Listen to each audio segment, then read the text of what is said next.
Let me give you 3 steps to start life change that can change your life, your personality, your lifestyle, everything can change. Here's the steps. Number 1, find out how things work. The first key to doing better is find out. To change your life, really, you need ideas. There isn't anything an idea can't change. And Schoaf taught me the major problem is lack of an idea, not a problem. At first I didn't have any money. I said to Mr. Schoaf, I don't have any money. He said, that's not a problem. Now see, up until then I always thought it was. Right? I was confused. He said, no, the problem is lack of an idea on how to create money and wealth.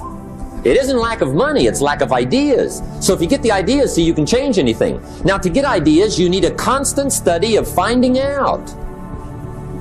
Now, Schoaf also said, when you find out something that works, put the information in your journal.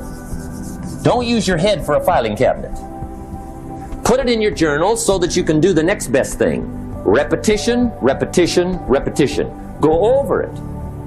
And if you repeat it, go over it, sure enough, someday, some mysterious day, the idea takes root, starts to grow, and shows up in your bank account, and your dress, and your personality, and your lifestyle.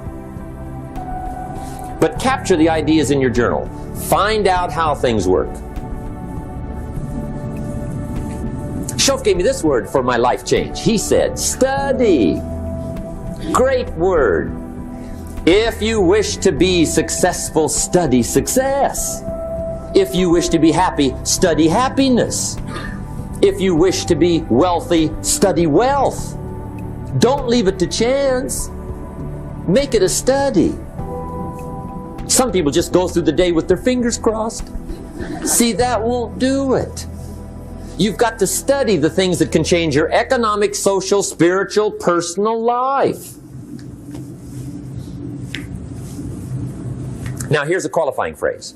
And we'll have several of these qualifying phrases throughout the seminar. Here's the first one. You may not be able to do all you find out. I understand that.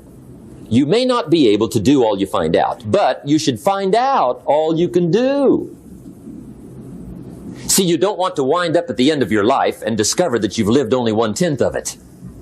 And the other 9/10 went down the drain. Not for lack of opportunity, for lack of information. So that's number 1, find out how things work. Now here's the best human virtue for finding out. Curiosity. Make a note of that. Curiosity. Be curious.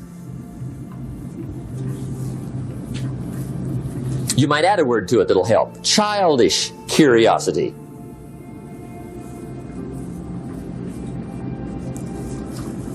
What will kids do if they want to know something bad enough? Bug you. That's the phrase. They can ask 1,000 questions. You think they're through? They got another 1,000. They'll drive you to the brink. It's a virtue.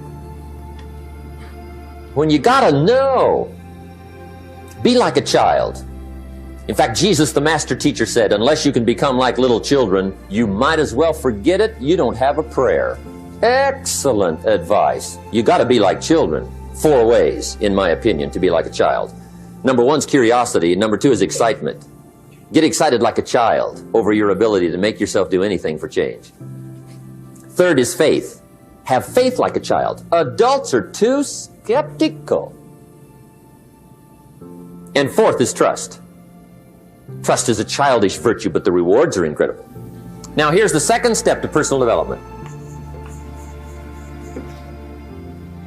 Okay, number 1 was find out how things work.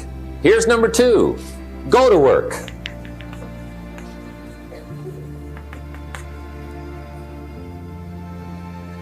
You must now take action on what you found out. In doing business around the world, we call it game plan. Put together your game plan. One of the major things we teach on the weekend seminars, game plans. How to game plan your office. If you're in sales, you need a game plan. Kids need a game plan. You need a home game plan, social game plan, a business game plan. Everybody needs game plans. Financial independence, game plan. Your investment, game plan. Don't think in your head. Put it on paper. Don't operate out of your mind. Operate from paper. I often ask somebody, what are you going to do the next 6 months? and somebody starts to tell me, I say, no, don't tell me. Show me. Show me your game plan for the next 6 months. Then I can look at things and maybe I can help. But you got to operate from paper. Put it on a game plan. Take action on what you found out. Now here's the best word I know of to go with action. Massive. See, that'll change everything. Massive action is called the cure-all.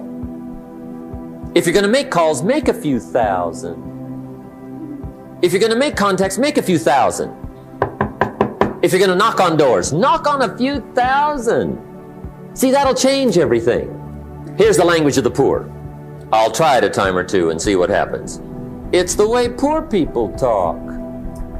The guy says, well, I'll give it 30 days. 30 days? You could guess his bank balance. You've got to have a better game plan. So here's one of the major things to do starting tomorrow. Take a look at your game plan. If it isn't loaded with massive action, change it. Tomorrow.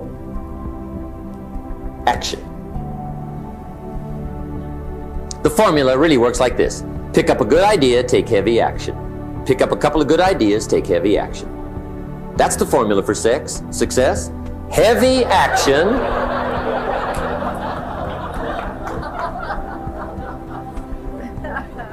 It's a good thing we can edit all this, right?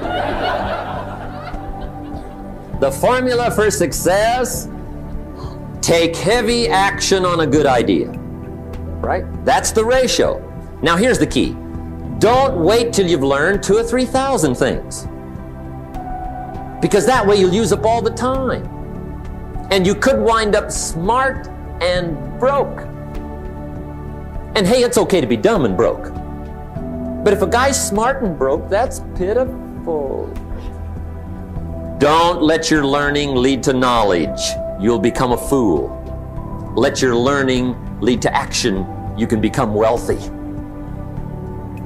And there's many kinds of wealth, I understand that, not just money. Money's one of the least of all values.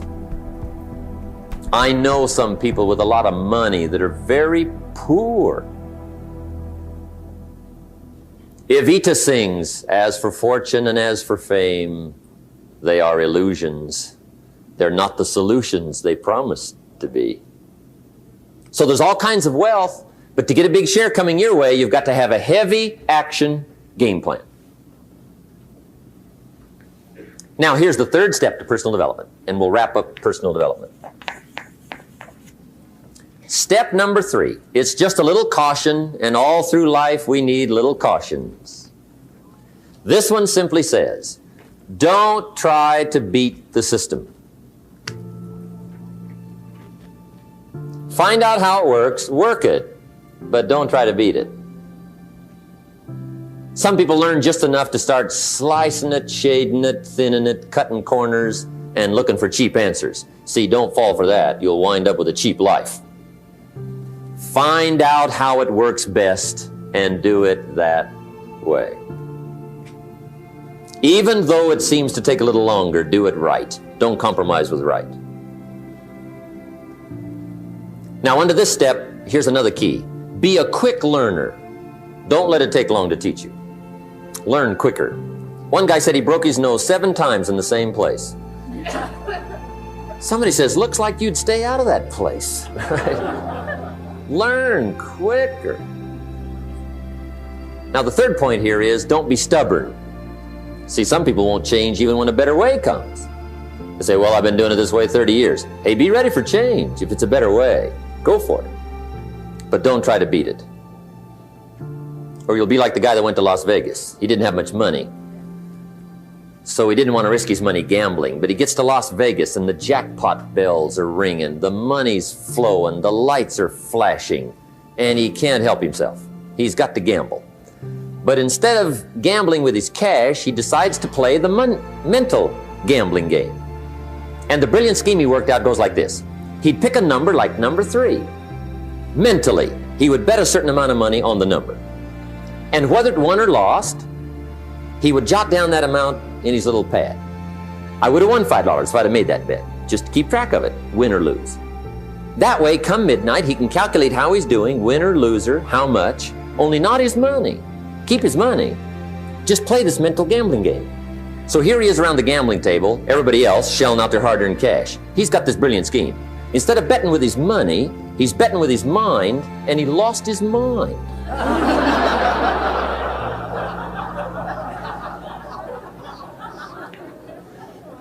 Which means don't try to beat the system, I guess.